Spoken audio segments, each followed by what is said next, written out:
Okay, so welcome everybody. This is another of the videos for the Carroll Center for the Blind 403b retirement plan.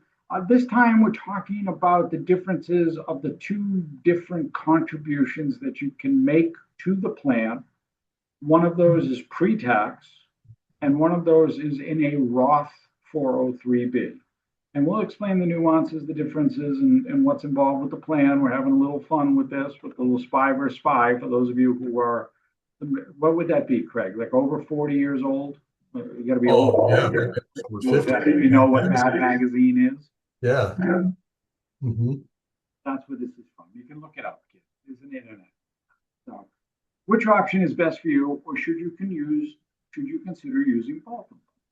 Before we get into this, my name is Tom Alessi. Hopefully you know who we are. We are your retirement plan advisors. We also present as part of a nonprofit foundation. It's called the Aries Foundation for Financial Education. My name is Tom Alessi. I am the president of the Aries Foundation. Craig, if you want to introduce yourself. Yeah, I'm Craig Richardson, Vice President of the Aries Foundation. And I said I specialize in doing planning for individuals and families to help them have a better relationship with their money. And Melanie, if you want to do a shout out, apologies, she's not on the screen. That's an oversight by me, but Melanie's lurking in the background someplace. If you could quick intro, Melanie.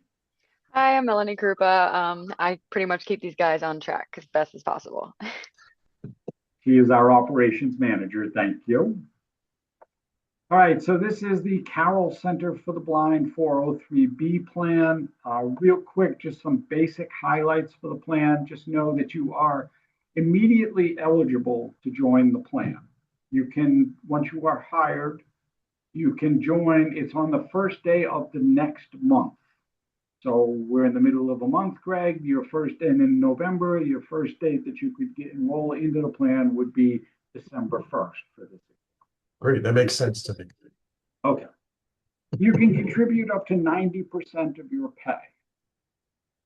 Now, there are maximums to that. So the maximum if you are under 50 years old is $23,500 for the plan year 2025. So if you do it out, if you were making whatever it is, 26,000, you could put 23,500 into the plan. I don't know what you're going to live on, but you could put that amount into the plan. I'll just move home with my parents. The reason it's 90% is because you still have FICA, Medicare, and Social Security tax that has to get paid. So you can't put 100% in. For clear. You can bring old employer plans into the Carroll Center plan. So if you're new hire, you're just joining, know that the rollovers are accepted. For those of you who have been in the plan and been here for a while, distributions for the plan, there's a couple of different ways. The first one is through a loan. The other is if you separate from service. That's death, disability, or separated from service, you can access your money.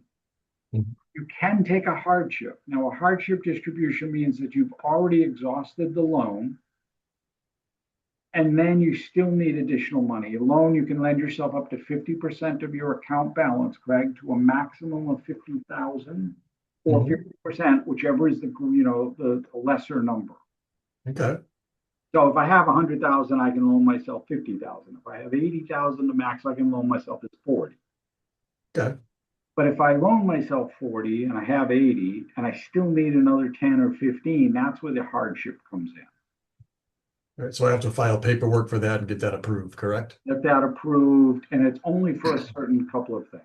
First-time home buyer, major medical, or education expense. Mm-hmm. There are penalties that go along with it, taxes, that type of thing. But if you get into that situation, just know you can reach out to us. We'll give you how to get a hold of us at the end. It shouldn't be your first choice, is what you're saying. No. Like can't be. The loan has to be first. Mm-hmm. So matching, there is a matching contribution. That contribution if you is 133% of the first 3% you put in. So just to do that out for you, if you put in 3, Craig, they're going to give you 4. Yay. Yay. And if you want some more information on that, there's another video out there that talks about the whole matching and what that means and cost of delaying and all of that stuff. Take a look and take a visual of that or watch that, listen to it and go through that. There is a vesting schedule. Now understand, any money that you contribute is your money.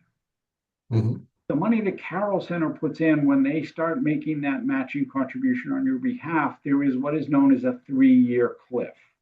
Now, this isn't something that they created. This is something that the Department of Labor and the IRS created. And all it says is that in the first year, if you leave, you get none of the matching contribution. Oh, If you leave in the second year, Craig, you get none of the matching contribution. geez. But if you get here to the third year, all of the money and every year after that the Carroll Center contributes on your behalf, it's all your money. So the cliff doesn't start again. No future cliff. Once you've gone off the cliff, that's it. You're done. So you could, if you've been in the plan for 5 years, all the money that the Carroll Center has contributed on your behalf is yours. Okay, great. It's a very good deal, especially with the 4% for the 3. So you're getting this extra increase on top of it. And then once the cliff is done, once you've been there 3 years, contributing to the plan, it's not time in the company or the organization, it's time in the plan. So that's another reason for getting involved and not delaying. Right, as early as you can. Yep. Early as you can. All right, let's compare the two. The traditional contribution, that's the pre-tax, versus the Roth, right? And just going through what this really means, right? So traditional, that's what everyone usually thinks about with a retirement plan. Craig, I'm going to put the money in. Mhm. I'm going to get a tax deduction on it. Yeah. It's going to grow tax deferred, but when I take it out, it's ordinary income tax. Ah, so we don't pay now, we pay later. Exactly. Great way to put it. It's also subject to, on there, it says required minimum distributions. These are known as RMDs in the acronym world.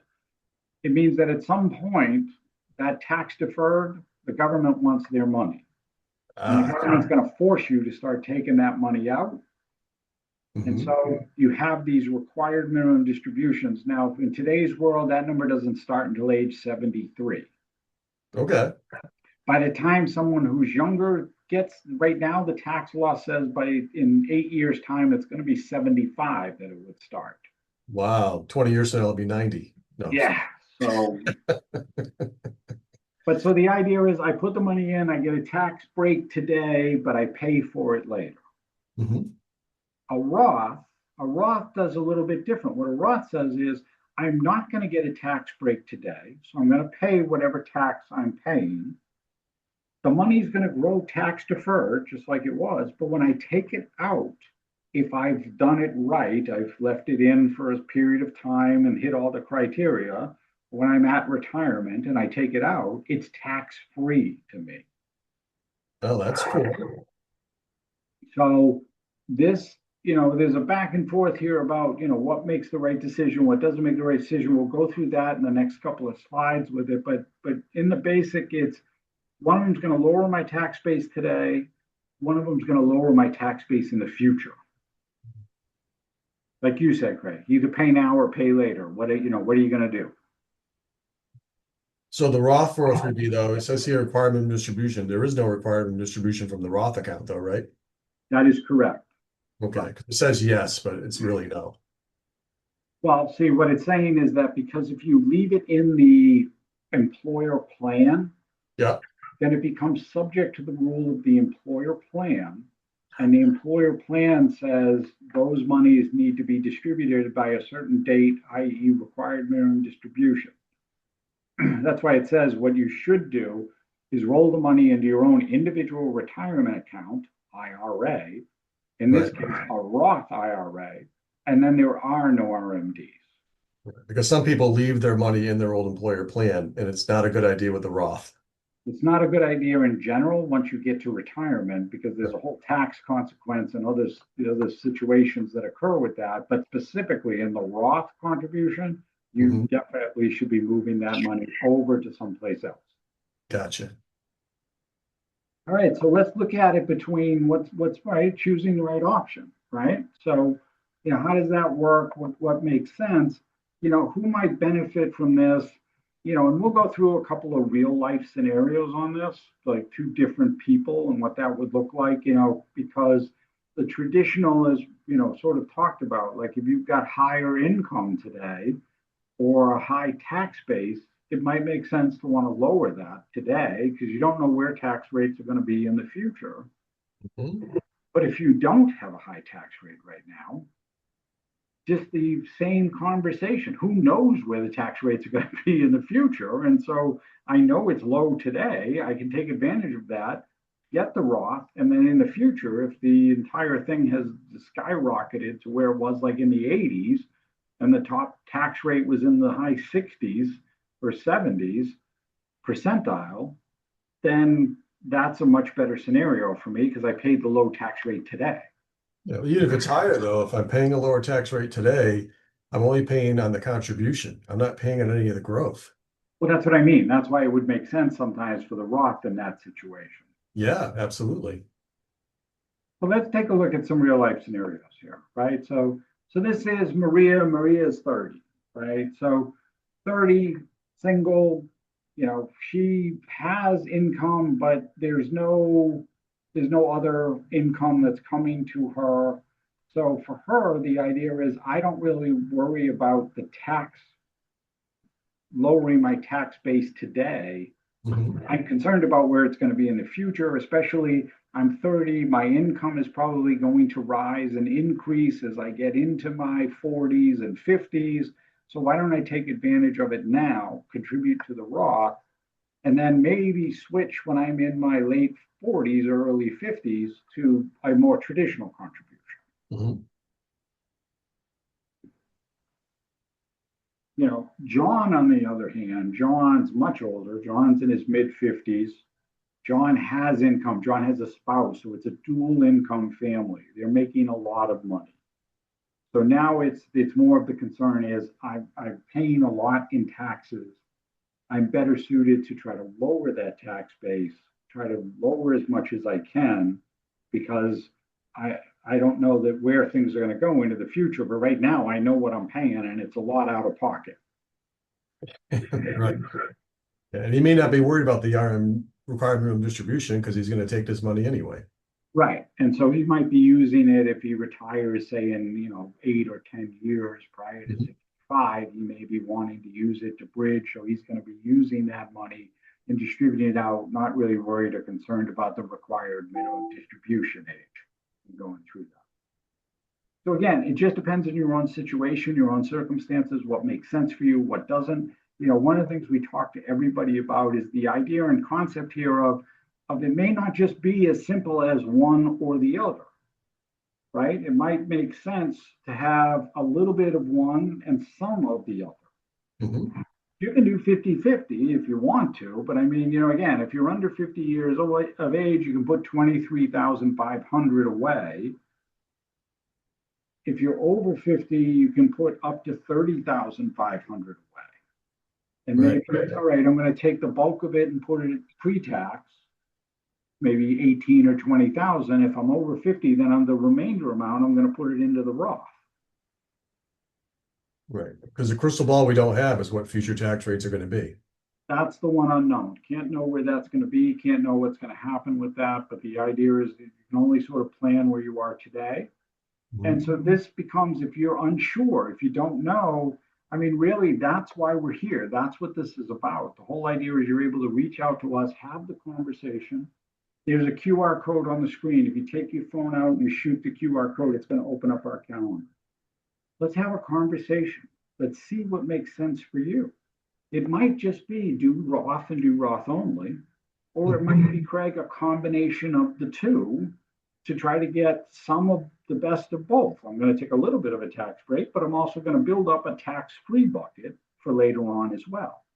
And like you said, the way you start out might not be the way you keep going. You may change it up 5, 10 years from now. Yep. Right. And it's something that can be reviewed. It doesn't have to it's not locked in like, hey, I made a choice. I can never change it. You can alter it whenever you want. Mhm. But I think it's important to have that conversation to figure it out and make sure to see where that's at and how that looks and what it does. Mhm. So again, that QR code, it's the setup, it's a complimentary consultation, whether it's about the retirement plan, whether it's about your strategies, whether if you're participating or not, how we can help you get into the plan, start taking advantage of the match and the other benefits to the plan, or just some other financial questions or concerns that you have, that's why we're here. Take advantage of us, shoot the QR code, set up a calendar. Check out the other videos because they talk about some of the similar topics that we're talking about, and hopefully we'll see you soon.